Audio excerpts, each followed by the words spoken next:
শুধু উচ্ছেদ নয়, পুনর্বাসনে রানাঘাট পৌরসভার তত্ত্বাবধানে তৈরি কর্মতীর্থের ঘরের চাবি তাদের মালিকদের হাতে তুলে দেওয়া হলো। শুধু উচ্ছেদ নয়, শহর পরিষ্কার রাখতে রানাঘাট পুরসভার উদ্যোগে সাম্প্রতিক কিছুদিন আগে ফুটের ব্যবসায়ীদের তুলে দেওয়া হলেও কথা দেওয়া হয়েছিল পুনর্বাসনের, আর সেই কথাই রাখলো পুরসভা। দীর্ঘ প্রতীক্ষার অবসান হলো। অবশেষে রানাঘাট পৌরসভার তত্ত্বাবধানে তৈরি কর্মক্ষেত্রের ঘরের চাবি তাদের মালিকদের হাতে তুলে দেওয়া হলো। প্রসঙ্গত, রানাঘাট শহরের সুভাষ এভিনিউ ও ডিসপেন্সারি লেনের ফুটে থাকা দোকানীদের জন্য রাজ্য সরকারের কর্মতীর্থে প্রকল্পে দোকানঘর তৈরি করে দেয় রানাঘাট পৌরসভা। প্রথম দফায় আগেই কিছু ঘরের চাবি হস্তান্তর হয়েছিল। এবার দ্বিতীয় দফায় আবারও বাকি ঘরের চাবি তাদের মালিকদের হাতে তুলে দিল রানাঘাট পৌরসভা। এদিনের এই অনুষ্ঠানে উপস্থিত ছিলেন রানাঘাট পৌরসভার চেয়ারম্যান, ভাইস চেয়ারম্যান সহ রানাঘাট পৌরসভার অন্যান্য কাউন্সিলররা। নদিয়া থেকে মলয়দের রিপোর্ট, এইচপিআর নিউজ।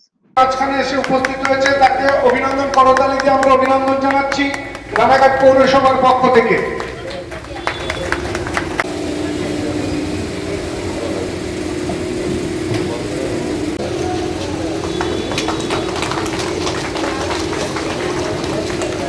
বাপি রাজু সাহা,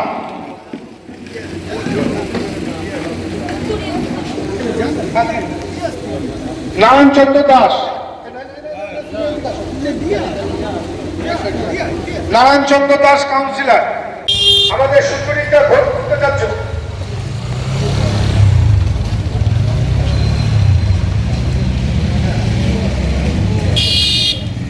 কাউন্সিলর শ্যামলী, পৌরসভার সম্মানীয় যে ওয়ার্ডে আজকে কর্মতীর্থের ঘরগুলো উদ্বোধন হচ্ছে সেই ওয়ার্ডের কাউন্সিলর সম্মানীয় বেবি চন্দ্রকে অনুরোধ করব আমাদের সম্মানীয় মহকুমা শাসককে বরণ করে নেবার জন্য।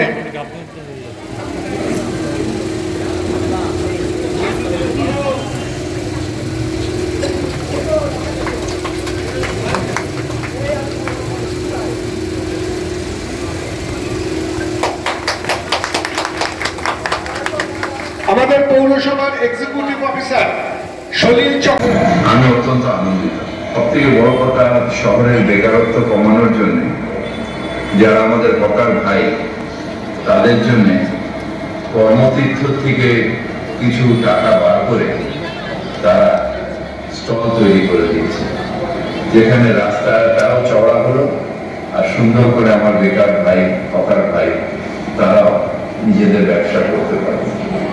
এইসব কাজগুলোর জন্য পৌরসভার সম্মান বাড়ে এবং পৌরসভার উপরে মানুষের আস্থা থাকে। সব পৌরসভাকে এটা অনুসরণ করা উচিত এবং এইরকম জনকল্যাণমুখী কাজ যত পৌরসভা করতে পারবে তত পৌরসভার উপরে মানুষের আস্থা বাড়ে।